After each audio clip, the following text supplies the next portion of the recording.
Nosso programa Tudo Posso começa agora e com um assunto muito bacana, porque quem é que não gosta de um jardim? Mas você sabia que o jardim pode sim ter um efeito terapêutico e te ajudar muito no dia a dia? A gente vai falar sobre esse assunto hoje. Na estética você vai saber quais são os cuidados que você pode ter para acabar com as manchas na sua pele. E na culinária, tem coisa melhor, gente, do que docinho de casamento? A gente vai numa festa, chega lá e é uma delícia. A única coisa que eu acho que tem que ter em casamento é o tal do chiquetex, porque dá uma vontade de comer docinho no dia seguinte e é feio, né, pedir para levar. Então, os noivos agora podem optar por isso e dar caixinhas de docinho de presente, que é uma dica super bacana. Mas agora a gente vai falar sobre saúde. Quem leva uma vida agitada, quase sempre aguarda ansiosamente aí o final de semana para poder colocar o sono em dia e aí quer dormir várias horas a mais do que durante a semana. Mas fique sabendo que essa não é a melhor atitude para ser tomada, porque pesquisadores concluíram que essa prática pode desalinhar o relógio biológico e vai trazer consequências negativas para o seu organismo. O fenômeno é chamado de jet lag social, em uma referência às alterações no ritmo do sono e da disposição de pessoas que viajam muito tempo de avião e sentem cansaço, sonolência diurna e até precisam se adaptar novamente ao fuso horário. E para compensar o sono aí, você vai aumentar os riscos de desenvolver problemas como diabetes, obesidade, fadiga crônica e a gente vai falar mais sobre esse assunto. Eu estou recebendo a doutora Andressa, que é membro da Sociedade Brasileira de Endocrinologia e Metabologia. Muita gente precisando botar o sono em dia porque a correria do dia a dia não nos permite, né, doutora, estar com o sono em dia. Bom dia, prazer em recebê-la. Bom dia, o prazer é todo meu, Sula. Essa questão do sono, eu, por exemplo, acho que tentava fazer, porque ainda que a gente tente dormir um pouquinho a mais, o próprio ritmo do dia a dia, por exemplo, você tem o hábito de acordar todo dia às 5h30 da manhã, e aí chega no fim de semana, eu não preciso, mas meio que o relógio biológico Sim. faz você acordar, não é isso? Sim, na verdade o que acontece? O organismo se adapta à maioria dos dias que você tem a sua rotina. Então, se são 5 dias na semana que você dorme 6 horas, então você dorme meia-noite e acorda às 6, ele vai se adaptar para, durante o final de semana, que são só 2 dias, liberar os hormônios que fazem você acordar e principalmente fazer o pico de um hormônio muito importante chamado cortisol, meia hora antes do horário que você está habituado a acordar. Então, se eu tenho essa minha rotina, vamos dizer, esse meu hormônio aí do cortisol, que é o hormoninho que a gente fica segurando peso. É, exato. O hormônio cortisol, quando ele está em excesso no nosso corpo, ele é um dos responsáveis por fazer com que a pessoa ganhe peso. Inclusive, a gente testa em consulta médica isso. Quando o paciente vem com aquela queixa, faz tempo que eu tento emagrecer, não consigo, é muito importante que a gente teste o ritmo do cortisol.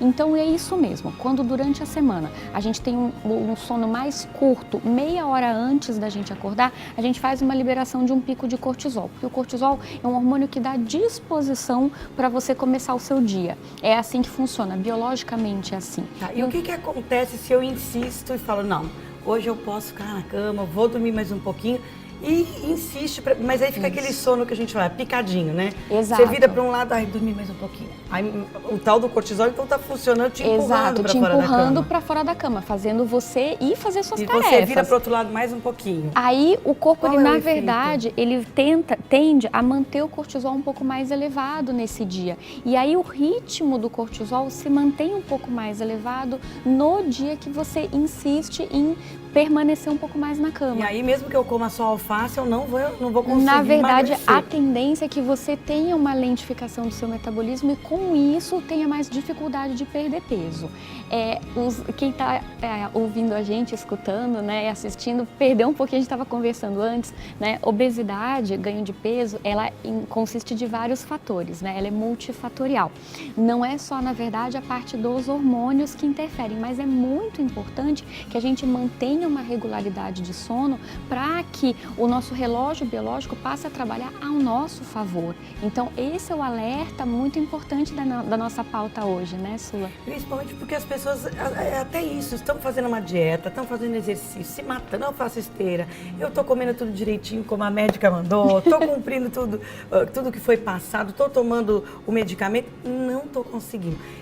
Mas por quê? Normalmente o estresse, por exemplo, ela está num período desordenado aí de trabalho, de vida, e se mudar essa coisa do sono bom, ela não vai ter o resultado... Ela não vai ter o resultado esperado, porque é o que acontece. Aí, ela, além disso, ela pode liberar hormônios de fome em horários errados. Por quê? Porque a nossa programação, o que é? Ela é baseada, então, num sono de 6 horas e num período acordado para poder você fazer toda essa regulação hormonal. A partir do momento que você tenta compensar no final de semana, você também altera o teu período de fome. E a tendência, o grande estudo, o que mostrou, na verdade, esse estudo do jet lag social, é que os voluntários que tinham esse sono desalinhado, eles desalinhavam tanto os hormônios que regulavam a fome que eles passavam a atacar a geladeira à noite. Então eles eram acordados por urgência de comer.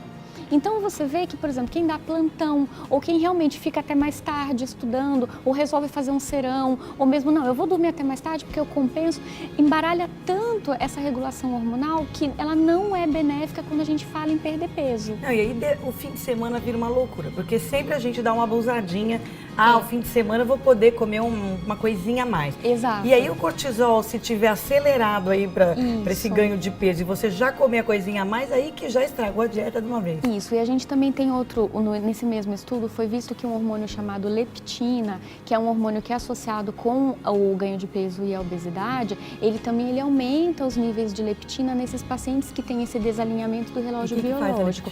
A leptina é um hormônio que ele está em excesso nos pacientes que ganham peso e ele está associado também ao ganho de peso.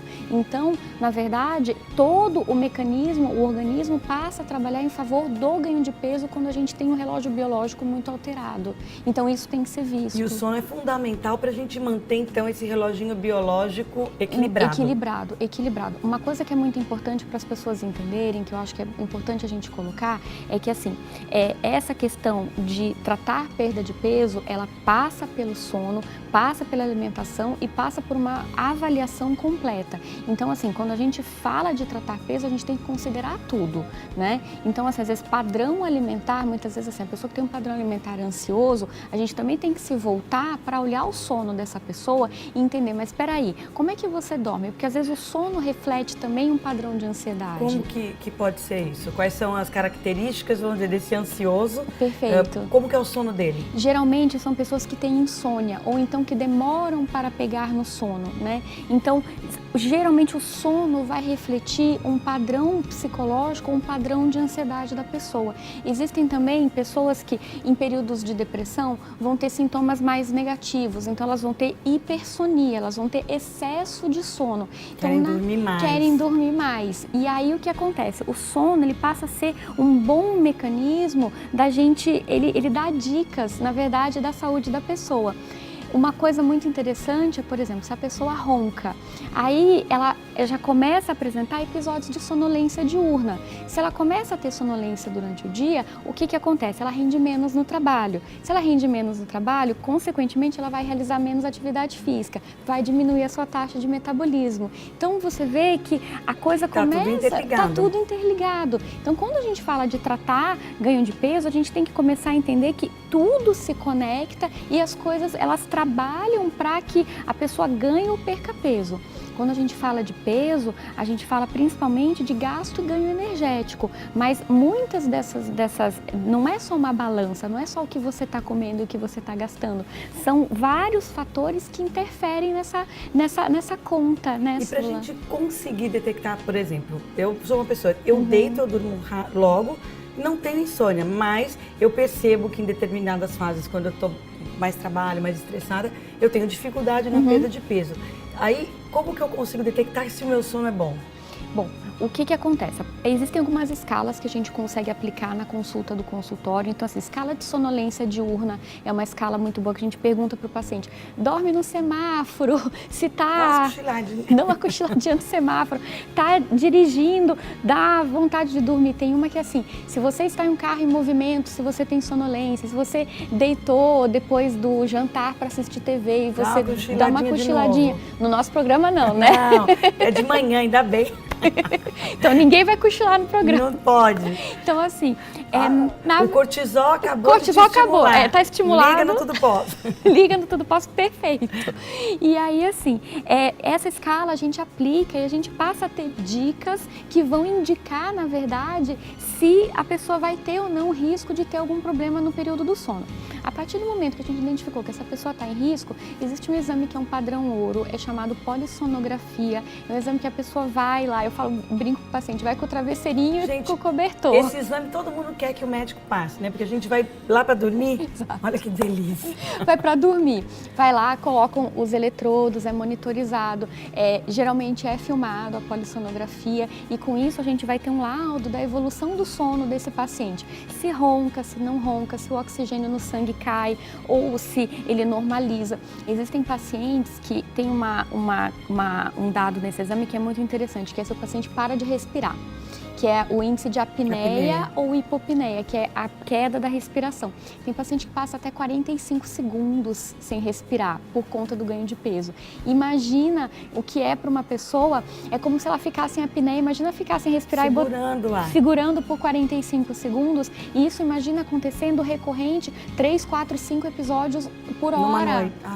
Por hora, numa noite. Imagina o quanto isso danifica a qualidade de vida da pessoa. Então é muito importante a gente passar a pensar que sim, que o sono é saúde, que sim, o sono faz parte dessa avaliação médica. A gente pode, inclusive, como você falou, ele dá sinais da saúde. Então, por exemplo, a mãe pode até observar alguma coisa no filho, observando esse sono da criança também? Com certeza. A gente tem, isso é muito interessante, padrões de sono. Isso, os pneumologistas, eles são os profissionais. Eu sempre falo assim, né?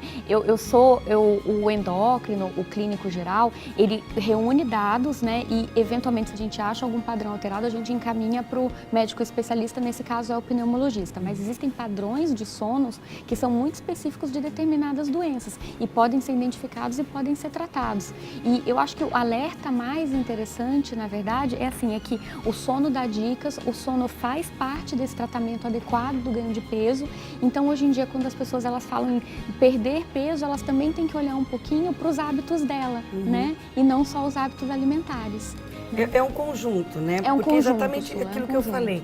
Em pessoas que ficam até estressadas, no sentido assim, estou fazendo uma dieta, já tem um tempo, não consegui o objetivo, não estou me alimentando, estou cumprindo, né? Comendo alface, o grelhado e a salada, estou fazendo a ginástica, estou caminhando e não estou tendo um resultado. Que é exatamente esses níveis de ou cortisol muito alto e a serotonina muito baixa. Exato. Né? O que acontece também? Isso é muito interessante. Toda vez que a gente tem um aumento do nível de cortisol, mesmo que ele não seja um aumento total, mas que ele aumente na ritmicidade ao longo do dia e que a serotonina ela esteja um pouco mais baixa, a gente vai ter um nível de ansiedade um pouco maior e essa pessoa, ela tende a ter um perfil mais beliscador ao longo do dia. Então, muitas vezes, o que eu vejo é um ciclo vicioso nesses pacientes. Ele dorme mal, ele tenta compensar, ele acaba tendo mais ansiedade, geralmente é um pouco acompanhado de insônia também, e aí com isso, às vezes você tem que entrar com medicação para poder controlar isso. E esse beliscador, ele varia, por exemplo, a pessoa quer comer doce, porque o doce é uma forma de compensação. Exato, o doce é uma forma de recompensa. O que a gente tem bem estabelecido são os mecanismos de recompensa cerebral, que o doce, ele gera um estímulo positivo em cima desse mecanismo. Então, as pessoas que têm um mecanismo ansioso, elas tentam comer doce para melhorar justamente esse mecanismo ansioso. E aí o peso... O peso sobe, infelizmente. Sobe, mais ainda. Mais ainda, por então, isso que a gente tem que avaliar. Doce, vai dormir. Vai dormir, mas dorme de forma regulada. Tenta compensar os horários durante a semana e do final de semana. Não adianta querer tirar a diferença no final de semana. Não adianta. Vale uma horinha a mais durante a semana. Vale aquela horinha, por exemplo, eu não consigo colocar essa horinha a mais no meu sono da noite. Vale a horinha do cochilo depois do almoço? Tem algumas teorias que dizem que o cochilo depois do almoço ele é benéfico, mas o que a gente sabe que ajuda mais é tentar botar meia hora a mais na semana, todos os dias e tentar ir equilibrando. Acho que o grande recado para quem... E dormir mais cedo. Dormir mais cedo, exatamente. Acho que o grande recado para quem está em casa é, tenta equilibrar. Tira um pouquinho do final de semana e joga uma meia horinha a mais. E aí você vai ver que você vai melhorar a sua qualidade de vida. Acho que é esse o grande recado. Então, que todo mundo possa aí ficar ligado. Não adianta querer dormir até tarde no final de semana. Aproveita, acorda cedo, vai fazer um exercício. Vai pro parque, vai correr. Vai pro parque, vai correr, vai ter saúde e qualidade de vida. Porque você vai estar mais disposto, porque dormiu meia horinha a mais todos os dias da semana. Com certeza. Estabilizou aí o seu sono, estabilizou o seu peso, vai ficar mais bonito, mais feliz e o que é melhor, com saúde, que é o principal. Que é isso que a gente quer. Não é isso? Com certeza. Que bom, obrigado, um prazer te receber. Eu que agradeço. E com certeza você teve muito mais informação e o nosso programa tem o objetivo é esse, te levar a qualidade de vida. A gente faz um breve intervalo, daqui a pouco a gente vai falar para você sobre jardim terapêutico. A gente volta já.